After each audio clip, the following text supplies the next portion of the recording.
Hello बच्चों, और एक नए लेक्चर की शुरुआत होने वाली है। तो ये है अपना second lecture of reproduction in flowering plants. तो इसमें अपन डील करने वाले हैं, पिछले लेक्चर में अपन ने पोलन ग्रेन का स्ट्रक्चर देख लिया था। उसमें मैं एक इम्पॉर्टेंट बात बताना भूल गया था कि पोलन ग्रेन की साइज वगैरह कितनी रहती है, that is 25 to 50 micrometer in diameter होता है वो, और ये स्पेरिकल होता है। ये एक इंपॉर्टेंट बात थी जो बताना रह गया था उस वीडियो में। अभी अपने को क्या स्टडी करने का है, पहले पोलन वायबिलिटी। पोलन वायबिलिटी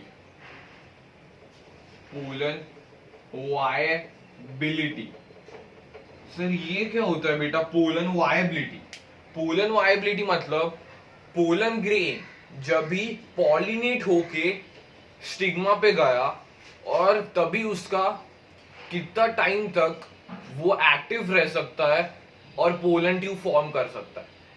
तो यहाँ पे डिफाइन वगैरह तुम इसकी याद कर सकते हो, डिफाइन नहीं बता रहा हूं मैं इसका, बस एक शॉर्ट एक्सप्लेनेशन मैंने दे दिया कि pollen tube, pollen when it is pollinated to the stigma, for how long it is able to form the pollen tube, कि अगर उस टी पीरियड के बाद that is it becomes like a waste। तो इसमें क्या है बेटा? वायबिलिटी। इसमें कंडीशंस क्या होते हैं वायबिलिटी के अंदर? टेम्परेचर की एक कंडीशन होती है और ह्यूमिडिटी पे ये वायबिलिटी ये डिपेंड करता है, और एक इस पे करता है रिजर्व फूड। जनरली एनसीईआरटी में तेरे ये 2 पॉइंट्स दिए कि pollen viability depends on the temperature and the humidity. तो बेटा इसमें पोलन वायबिलिटी वो वेरी कर सकती है, जैसे कि some important crops like rice, जो है राइस एंड व्हीट, जो कि सर तेरे सीरियल्स है, उनकी पोलन वायबिलिटी वो जस्ट 30 मिनट्स रहती है। देयर पोलन वायबिलिटी, देख पोलन वो फॉसिल की तरह प्रिजर्व हो सकता है क्योंकि उसपे तुझे मालूम है स्पोरोपोलिन होता है and that is non biodegradable. लेकिन जो वायबिलिटी है वो फिक्स्ड हो सकती है। वायबिलिटी मतलब क्या बोलना चाह रहा हूं कि पोलन जो स्टिग्मा पे आया वो पोलन ट्यूब फॉर्म कभी कर सकता है। मतलब what is the active time for forming the pollen tube when it is has reached the stigma. तो ये इंपॉर्टेंट है वायबिलिटी। और सम लाइक सोलेनेसी, रोजेसी और लेगिमिनोसी, इनमें ये जो तीन मैंने फैमिलीज बताई है, इनके सेवरल मंथ्स है पोलन वायबिलिटी। सेवरल मंथ्स तक इनकी पोलन वायबिलिटी हो सकती है। क्या बेटा? सेवरल मंथ्स तक इनकी पोलन वायबिलिटी हो सकती है। मतलब पोलन वायबिलिटी वो डिपेंड करती है सर कौन सा अपन ने प्लांट वगैरह ले लिया है। तो क्या अपन को इंपॉर्टेंट याद रखने का है कि जो सीरियल्स है लाइक राइस और व्हीट, उनकी पोलन वायबिलिटी वो 30 मिनट्स होती है, और जो सोलेनेसी, रोजेसी और ल्यूमिनोसी, उनकी पोलन वायबिलिटी वो सेवरल मंथ्स तक जा सकती है। तो ये है सर पोलन वायबिलिटी। अभी और एक कॉन्सेप्ट अपने को इसके बारे में पढ़ना पड़ेगा जिसका नाम है कायरो प्रिजर्वेशन। ये नोट डाउन कर लो, मिटाने दो क्या?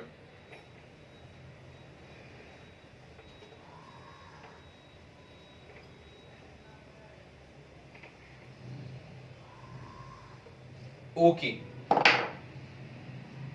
पोलन वायबिलिटी हो गया। अभी क्या है? कायरो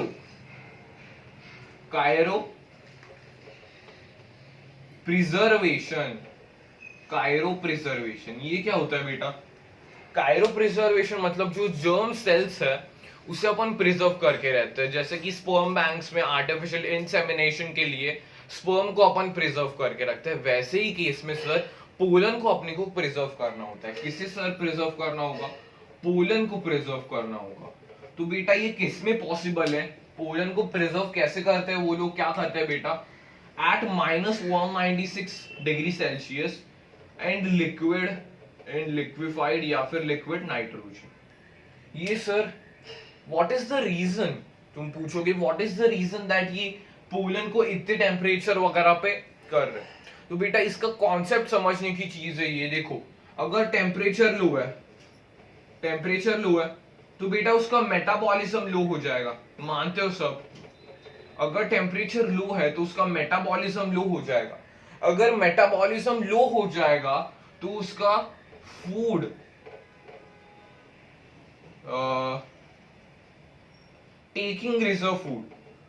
टेकिंग या फिर कंज्यूमिंग रिजर्व फूड वो सर कम हो जाएगा।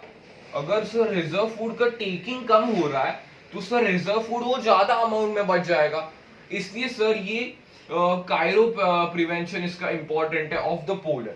क्या बोला मैंने, कायरो प्रिवेंशन कभी करते हैं for germ cells, like example मैंने दिया कि स्पर्म बैंक्स वगैरह, उसमें स्पर्म डोनर्स वो अपना स्पर्म देता है और उसे कायरो प्रिजर्वेशन करता है उसका अंडर। ये सब चीजें किसके अंदर होगी बेटा, ये कंडीशंस इंपॉर्टेंट है, -196 degree Celsius and in liquefied nitrogen. Okay बेटा ये सब क्लियर है। ओके अभी आगे एक शॉर्ट टॉपिक है वो अपन कवर कर लेंगे, उसके बाद अपने को गायनोशियम पे जाने का है। तो आगे का टॉपिक क्या है बेटा,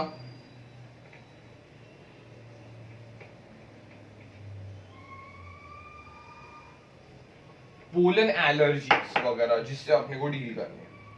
ये शॉर्ट में बता रहा हूं मैं,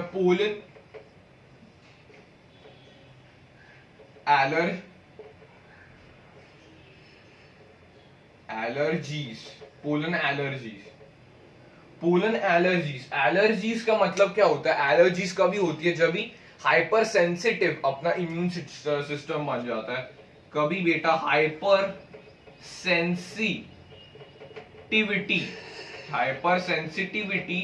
ऑफ द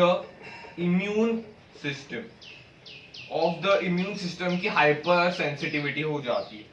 सर उसकी कॉजेस क्या हो सकते हैं बेटा, पोलन एलर्जीज के जो रिजल्ट होते हैं उसका जनरली उसके सिम्टम्स क्या होते हैं बेटा, सिम्टम्स क्या होते हैं, वो क्या है बेटा, स्नीजिंग, कंटिन्यूस स्नीजिंग हो जाएगी, कंटिन्यूस स्नीजिंग के बाद वाटरी आईज, उसके बाद सर क्या हो जाएगा,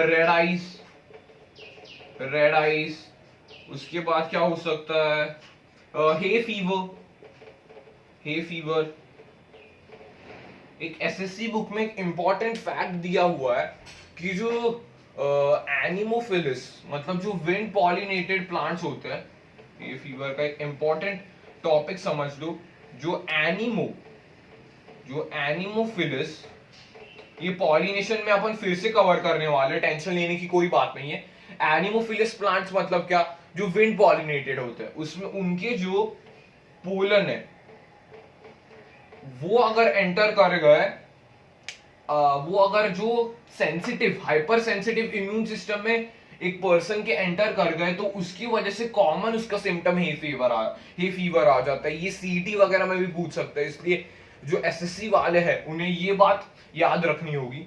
और वाटरी आईज, और उसके बाद सर क्या हो सकता है सिम्टम्स, और कॉफिंग भी हो सकती है सिम्टम्स, कॉफिंग हो सकता है, कॉफिंग के ज्यादा केसेस में एस्थमा या फिर एस्मा वो भी कॉमन है।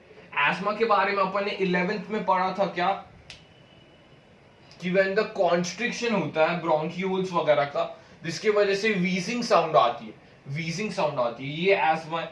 या फिर क्या हो सकता है सर,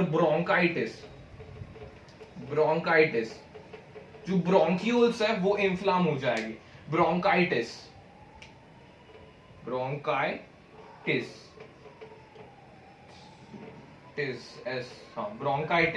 ये भी पॉसिबल है। तो ये थे सर पोलन एलर्जीज जरा ठीक से लिख देता हूं, पोलन एलर्जीज। तो ये थे बेटा पोलन एलर्जीज के बारे में। एलर्जीज कभी होती है when the hyper sensitivity of the immune system. इसके सिम्टम्स सर इंपॉर्टेंट है, क्या है बेटा, continuous sneezing, watery ice, hay fever, कभी सर एनेमोफिलिस पोलन, जब भी एक हाइपर सेंसिटिव इम्यून सिस्टम वाला बंदा वो इनहेल करेगा तभी उसका मेन चांस उसे हे फीवर हो सकता है, रेड आइस, उसके बाद कॉफिंग भी हो सकती है, एस्मा और ब्रोंकाइटिस। तो सर स्नीजिंग के बाद तुम ऐसे भी लिख सकते हो blocking of sinuses, blocking sinus, मतलब सारे जो सिनस है या वगैरह के वो ब्लॉक हो जाएंगे। ओके, तो ये था पोलन एलर्जीज के बारे में। इसके बाद क्या बचा है सर, पोलन, वो इंपॉर्टेंस ऑफ पोलन अपन देखेंगे।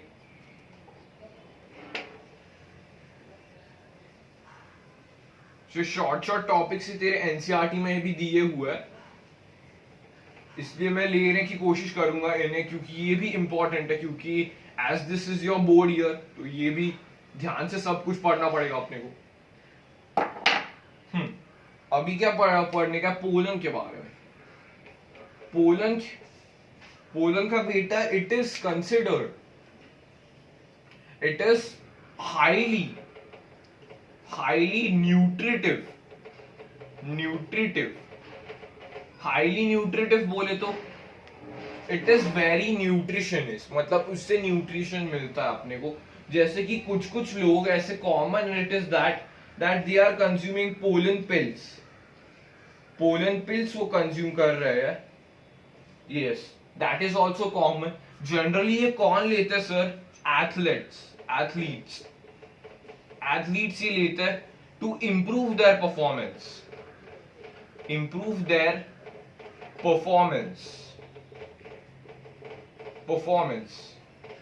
और जनरली रेस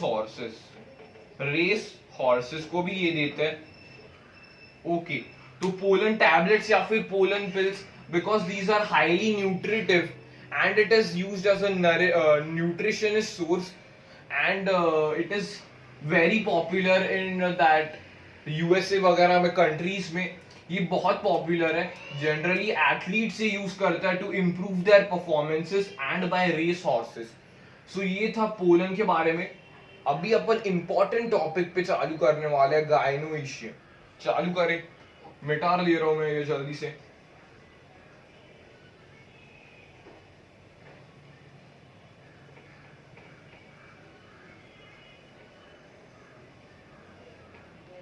ओके, तो क्या टॉपिक है अपना,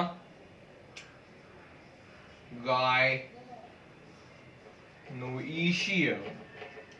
ओके, गायनोइशियम क्या होता है बेटा, फीमेल रिप्रोडक्टिव पार्ट। एंड्रोशियम का अपन ने कवर कर दिया था। अगर तुमने एंड्रोशियम नहीं देखा है तो मैं डिस्क्रिप्शन बॉक्स में डाल दूंगा इस वीडियो के। तो गायनोशियम में क्या होता है बेटा, फीमेल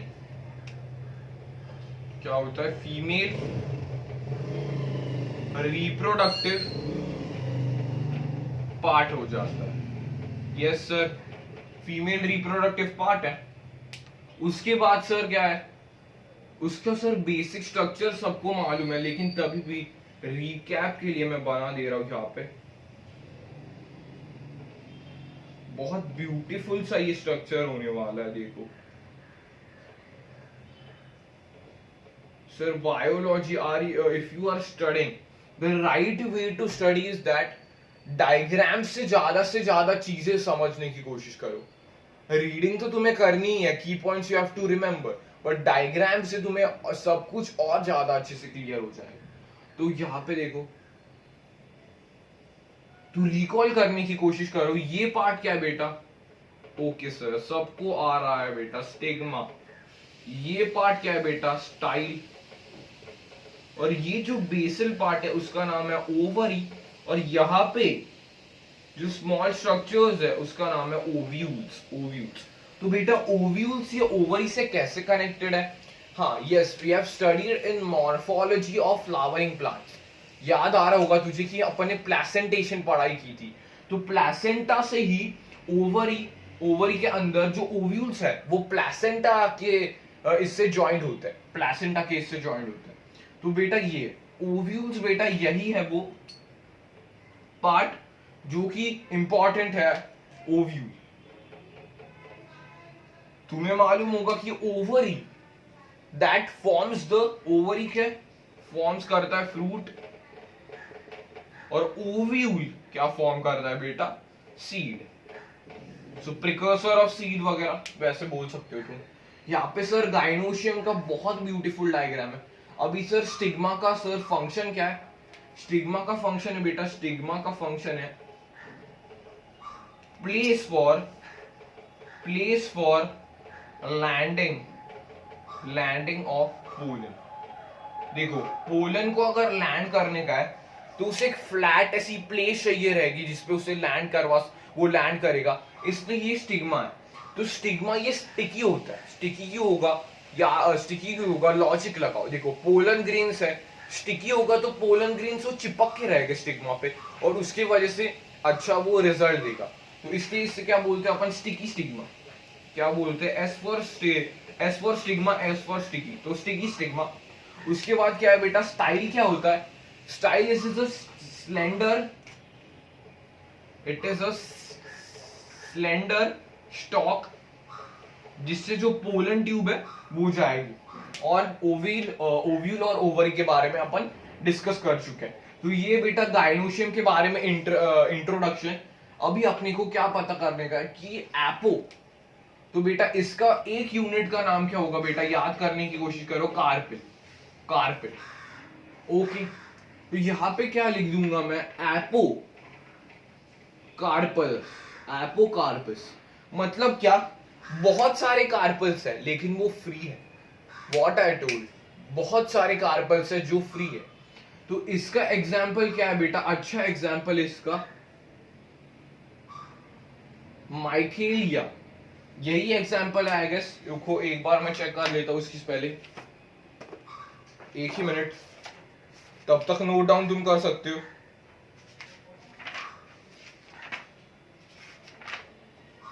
हाँ, माइकेलिया यही एग्जाम्पल है। Okay sir, good. तो ये एग्जाम्पल इंपॉर्टेंट है एपोकार्पस का, माइकेलिया। और उसके बाद क्या है बेटा, आता है सिनकार्पस मतलब क्या, कि मल्टीपल कार्पल्स है लेकिन वो फ्यूज्ड है। इसका बेस्ट एग्जाम्पल है बेटा ब्रिंजल में, देख सकता है तू, इसका बेस्ट एग्जाम्पल है ब्रिंजल।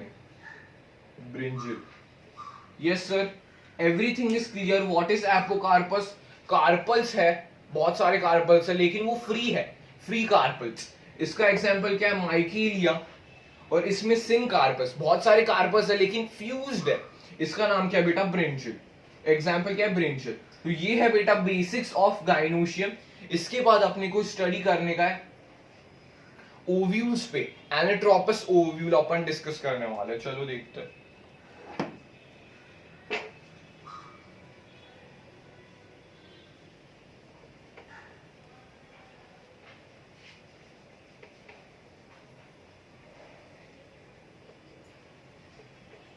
ओके, क्या अपने को एनाट्रोपस ओव्यूल, तो बेटा this is the most common type of ovule. क्या बोला मैंने, most common type of ovule. इसका डायग्राम जरा बना लेते हैं। ओके,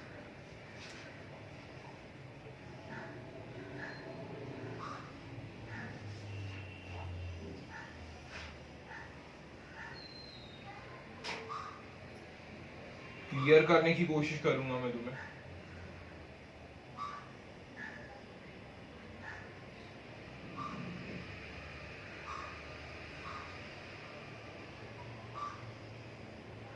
कोई बात नहीं है टेंशन लेने की।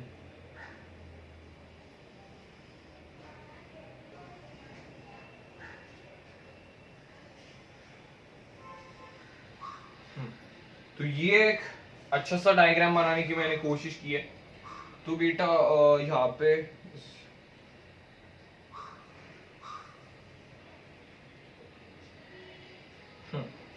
ओके, हाँ, तो बेटा लेबलिंग कैसे करें। यहाँ पे क्या होता है, ये क्या है बेटा, प्लेसेंटा मैंने बता दिया है कि ओव्यूल्स वो प्लेसेंटा पे अटैच होता है इन ओवरी।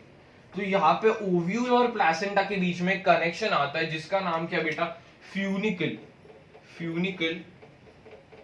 ये क्या करता है बेटा, जो ओव्यूल है उसे कनेक्ट करता है फ्यूनिकल को, और फ्यूनिकल ओव्यूल के मेन बॉडी पे यहाँ पे एक मार्क दिख रहा होगा तुम्हें, ये मार्क, इसे क्या बोलते हैं, the point of attachment of the funicle to the main body of the ovule, that is called बेटा हिल, हाई लिप। ओके, और ये जो सर बीच में की स्पेस दिख रही है, that is a opening which is called as micropyle, micropyle. और ये जो है बेसल पार्ट, ये जो है basal part, that is called chalaza, chalaza बोलते हैं लेकिन ई नहीं है इसमें, चैलाजा। ये क्या है बेटा, it is a basal part, it is a basal part. Okay बेटा, बेसल पार्ट है। और अपने को क्या स्टडी करने का, इंटीग्यूमेंट्स। इंटीग्यूमेंट्स मतलब क्या, दीज आर द कवरिंग्स। तो बेटा ये वाला कौन सा इंटीग्यूमेंट हो गया, हाँ, आउटर इंटीग्यूमेंट, आउटर इंटीग्यूमेंट। और ये वाला बेटा कौन सा हो जाने वाला है,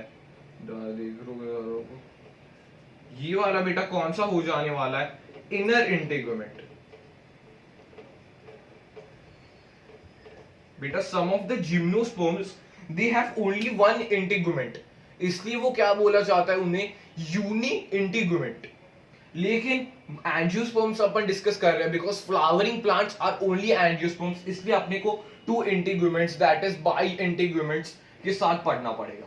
इसमें क्या है बेटा, यहां पे देखो इनर में एक ऐसा रीजन है which is parenchymatous, this region is parenchymatous. इसका नाम क्या है बेटा, nucellus, nucellus, nucellus, nucellus, nucellus बोल सकते हो, या फिर न्यूसिलस, न्यूसिलस, न्यूसिलस, न्यूक्लियस नहीं है, न्यूसिलस। हाँ, ये क्या, इसका फंक्शन क्या है बेटा न्यूसिलस का, यहां पे आ जाओ, एक बॉक्स बना देता हूं मैं। ओके, सो न्यूसिलस का फंक्शन क्या है, देखो न्यूसिलस, न्यूसिलस इसके अंदर सेल्स रहते हैं that are capable of, that are known as MMC. MMC का नेम क्या है बेटा, megaspore, megaspore mother cell. What is the name of MMC, megaspore mother cell, जिसकी वजह से तुझे एम्ब्रियो सैक दिखाई देगी। यहाँ पे अंदर वाला वो एम्ब्रियो सैक है, लेकिन इसका मैं पूरा पार्ट्स वो नहीं बना रहा हूं क्योंकि तुम्हें कंफ्यूज हो जाएगा कि न्यूक्लियस के अंदर ही बेटा, न्यूसिलस के अंदर ही एम्ब्रियो सैक है। एम्ब्रियो सैक है वो न्यूसिलस के ये मेगास्पोर मदर सेल का रिजल्ट है। जब भी मेगास्पोर मदर सेल्स का मियोसिस होता है तभी बेटा एम्ब्रियो सैक बनेगी। इससे यहाँ पे अपन बस देख रहे हैं। तो क्या न्यूसिलस क्लियर है सबको, न्यूसिलस, न्यूसिलस क्लियर है। सो रिवाइज कर देते हैं, ये क्या बेटा, चैलिजा बेसल पार्ट है, माइक्रोपाइल बेटा एनाट्रोपस ओव्यूल में नीचे की तरफ रहता है, डाउनवर्ड की तरफ रहता है। और इंटीग्यूमेंट्स है, कितने इंटीग्यूमेंट्स है बेटा, दो इंटीग्यूमेंट्स है, यहाँ पे आउटर इंटीग्यूमेंट और इनर इंटीग्यूमेंट। यहाँ पे देखो ये प्लेसेंटा है, प्लेसेंटा और ओव्यूल को अटैच कौन कर रहा है बेटा, फ्यूनिकल। ये ओव्यूल है, ये प्लेसेंटा है, तो अटैच कौन कर रहा है उसे, फ्यूनिकल। फ्यूनिकल और ओव्यूल के मेन बॉडी में एक पॉइंट है that is called high lip, that is called high lip. और ये न्यूसिलस है विच इज न्यूट्रिटिव, और ये एम्ब्रियो सैक की ग्रोथ में हेल्प करने वाला है क्योंकि इसके सेल्स है जो एमएमसी है that is megaspore mother cell.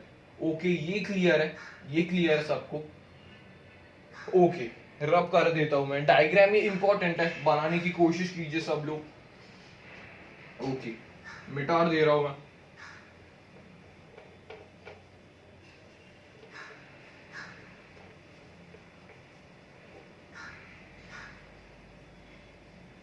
अभी ध्यान से समझने का तुम्हें, क्या समझने का तुम्हें, मेगा स्पोरोजेनेसिस। डरने की कोई बात नहीं है, माइक्रोस्पोरोजेनेसिस अपन ने पिछले लेक्चर में किया था, उसमें क्या था, माइक्रोस्पोर का जनरेशन या फिर फॉर्मेशन, इसमें क्या है, मेगास्पोर का फॉर्मेशन। तो इसमें अपने को मालूम है कि ये अपन का एक है एंड 2n टाइप का MMC, that is microspore mother cell है ये। ओके सर, सबको क्लियर है? अच्छा, आगे क्या है, इसका क्या होगा बेटा, इसका क्या होगा, मियोसिस। इसकी मियोसिस होगी, लेकिन वो वर्टिकल मियोसिस होगा। कैसे? ऐसा उसका मियोसिस होगा, टक टक टक, ऐसा उसका मियोसिस होगा। कौन सा मियोसिस होगा यहाँ पे, वर्टिकल डायरेक्शन में टक टक टक मियोसिस होगा। तो उसमें क्या होगा इस बार कि 4 अपने को मेगास्पोर्स मिलेंगे, 4 अपने को मेगास्पोर्स मिलेंगे, 4 अपने को एन टाइप के मेगास्पोर मिल गए, मेगास्पोर मिल गए। हाँ, मेगास्पोर मिल गए। ओके, तो बेटा इसमें से जो सबसे ऊपर जनरली क्या होता है, जो सबसे ऊपर है, that is which is at the chalazal, region, वो वाला सर डेवलप करेगा, और जो 3 है वो डीजनरेट हो जाएगी। लेकिन कुछ केसेस में चारों उसके बीच में एक न्यूट्रिशन की फाइट होती है, जिसको ज्यादा न्यूट्रिशन मिला वो सरवाइव करेगा। तो अपन क्या मान लेते हैं कि ये 3 जो है ऊपर नीचे के, वो क्या बेटा, डीजनरेटिव, और ये वाला क्या है बेटा, फंक्शनल। याद रखने की बातें बोल रहा हूं मैं यहाँ पे, याद करने का है कि जो मेगास्पोर जो सरवाइव करेगा उसका नाम क्या बेटा, फंक्शनल मेगास्पोर, और जो 3 डीजनरेट हो गए उनका नाम है डीजनरेटिव मेगास्पोर्स। तो यहाँ पे मियोसिस हो गया, सब हो गया। अभी क्या है बेटा, इस एक फंक्शनल मेगास्पोर का अपने को डेवलपमेंट देखना पड़ेगा। क्या बोल रहा हूं मैं, इस फंक्शनल मेगास्पोर का अपने को डेवलपमेंट देखना होगा। तो ये मैं इरेज कर दे रहा हूं। I hope it is clear that meiosis is vertical, इसलिए ऐसे 3 फॉर्म हो रहा है। और जनरली क्या होता है, जो चैलिसल रीजन वाला है वो सरवाइव होगा और बाकी के 3 डीजनरेट हो जाएंगे। लेकिन कभी कभी ऐसा हो जाता है कि चारों में एक न्यूट्रिशन के लिए फाइट होती है, और जिसका ज्यादा न्यूट्रिशन वो फंक्शनल मेगास्पोर बन जाएगा। ओके, इरेज कर रहा हूं।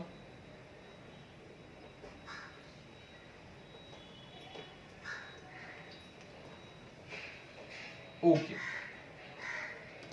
अभी क्या है, मेगास्पोर का डेवलपमेंट। ओके,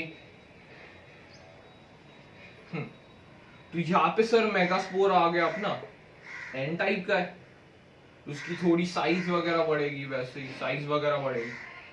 इसके बाद क्या होगा बेटा कि यहां पे माइटोसिस होने लगेगा। माइटोसिस कैसे होगा, ओनली कैरियोकाइनेसिस होगा। स्टार्टिंग में क्या होगा बेटा, ओनली कैरियोकाइनेसिस होगा, ओनली कैरियोकाइनेसिस। कैरियोकाइनेसिस सबको रिकॉल है कि पहले ओनली न्यूक्लियर डिवीजन होगा। यस, तो आगे क्या होगा बेटा, पहला माइटोसिस हुआ जिसकी वजह से 2 ऐसे सेल फॉर्म हुए, 2 सेल फॉर्म हुए। उसके बाद क्या होगा, नीचे देखो 4 ऐसे सेल्स फॉर्म हो गए। उसके बाद क्या होगा बेटा, 8 ऐसे सेल्स फॉर्म हो गए। 8 सेल्स फॉर्म होने के बाद क्या होगा, यहां पे 3 फेज माइटोसिस हुआ, 3 फ्री माइटोसिस बोलते हैं अपन। What we are talking that 3 free mitosis. ये टेक्स्ट बुक में भी दिया हुआ है कि 3 फ्री माइटोसिस होता है, जिसकी वजह से 8 न्यूक्लियस वाला स्ट्रक्चर आ जाता है। अभी इस पे सब पे थिन सेल्यूलोजिक सेल वॉल करेगी, लेकिन किस पे नहीं वो अपन देखते। क्या करेंगे अपन कि बेटा क्या होता है कि 8 बने तो 4 बेटा चैलिसल, 4 जो है वो चैलेसल रीजन की तरफ जाता है, और 4 जो है वो माइक्रोपाइलर रीजन की तरफ जाता है। व्हाट आई सेड, 4 चैलेसल की तरफ और 4 माइक्रोपाइलर एंड की तरफ। हाँ, तो देखो क्या अपन ने पढ़ा, रिकॉल करो। मेगास्पोर का डेवलपमेंट है। पहले क्या है, मेगास्पोर, वो उसका साइज बढ़ा, ये उसका माइटोसिस हुआ, लेकिन स्टार्टिंग में बस कैरियोकाइनेसिस हुआ। कैरियोकाइनेसिस मतलब क्या, ओनली न्यूक्लियस का डिवीजन हुआ। उसके वजह से अपने को क्या मिला सर, 3 फ्री माइटोसिस से के अपने को 8 न्यूक्लियस स्ट्रक्चर मिला, जिसमें 4 चैलिसल है और 4 माइक्रोपाइलर है। इसके बाद देखते हैं क्या होगा। इसके बाद अपन कंटिन्यू करने वाले, इरेज कर रहा हूं, I hope this is clear. एक बार मैंने रिवाइज करवा लिया।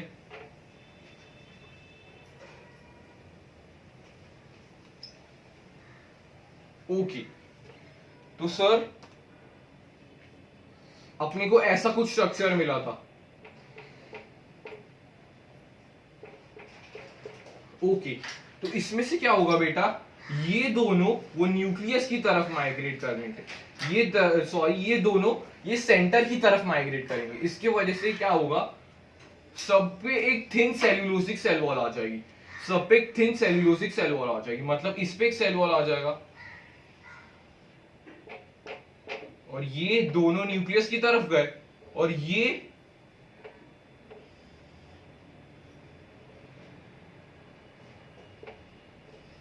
हाँ, ऐसा कुछ स्ट्रक्चर दिखाएगा। अपने को क्या मिला बेटा, 7 सेल 8 न्यूक्लियस स्ट्रक्चर। बेटा 7 सेल्स कहां पे, तुझे लग रहा होगा कि बेटा 6 ही ओनली सर 6 ही ओनली सेल्स है, 7वां सेल कहां पे। देखो ये जो है, ये दो है, इनका नाम क्या है बेटा, पोलर न्यूक्लिया। जो पोलर न्यूक्लिया है वो सबसे बड़े सेल के अंदर होता है, जिसका नाम है बेटा सेंट्रल सेल। इसलिए बेटा क्या हो रहा है, 7 सेल्ड 8 न्यूक्लियस स्ट्रक्चर अपने को मिलेगा। ये बहुत बड़ा स्ट्रक्चर है, इसलिए अपन इसे क्या बोलते हैं सर, पॉलीगोनियम। क्या बोलेंगे बेटा, पॉलीगोनम, सॉरी नियम नहीं, पॉलीगोनम। क्या बोलेंगे बेटा, पॉलीगोनम। यस, तो इन सेल्स के नाम देख लेते हैं। जो चैलिसल एंड पे, हाँ ये जो मैं टर्म्स यूज कर रहा हूं चैलिसल और माइक्रोपाइलर है, ये मैं एनेट्रोपस ओव्यूल के टर्म्स में यूज कर रहा हूं। देखो एनेट्रोपस ओव्यूल की तरफ चैलिसल ऊपर था और माइक्रोपाइल नीचे था, इसलिए चैलिसल एंड ये हुआ और माइक्रोपाइलर एंड ये हुआ। क्लियर सबको। तो बेटा चैलिसल एंड की तरफ ये जो सेल्स है, सब 3 सेल्स है, इनका नाम क्या है बेटा, इनका नाम क्या है, एंटीपोडल सेल्स। इनका नाम क्या है बेटा, एंटीपोडल सेल्स। और ये जो 2 छोटे सेल्स दिख रहे हैं, उन पे एक फिंगर लाइक प्रोजेक्शंस होगा। ये छोटे सेल्स है, उनका नाम क्या है बेटा, सिनर्जेट्स। सिनर्जेट्स। और जो उनसे थोड़ा बड़ा सेल है, उसका नाम क्या है बेटा, एग सेल। उसका नाम क्या है सर, एग सेल। तो जो सिनर्जेट्स है और एग सेल है, ये टोटली मिला के बनाते हैं एग अपैरेटस। टोटल क्या बना देते हैं मिला के, एग अपैरेटस। तो बेटा ये फिंगर लाइक मैंने प्रोजेक्शंस बोला था। देखो एक सिनर्जेट को अपन देखते हैं, एक सिनर्जेट का डायग्राम ले लेते हैं। तो बेटा यहाँ पे एक है, और उसकी नीचे की तरफ एक वैक्यूल होता है, और यहाँ पे ऐसे लाइनिंग्स होते हैं, जिसका नाम क्या है बेटा, फिलीफॉर्म अपैरेटस। जिसका नाम क्या है, फिलीफॉर्म अपैरेटस। इसका फंक्शन क्या है,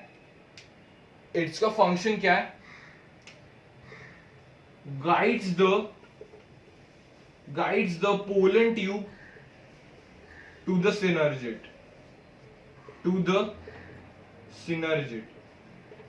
आगे अपन पढ़ेंगे कि सिनर्जिड का क्या काम है, सिनर्जिड की तरफ ही क्यों आ रहा है।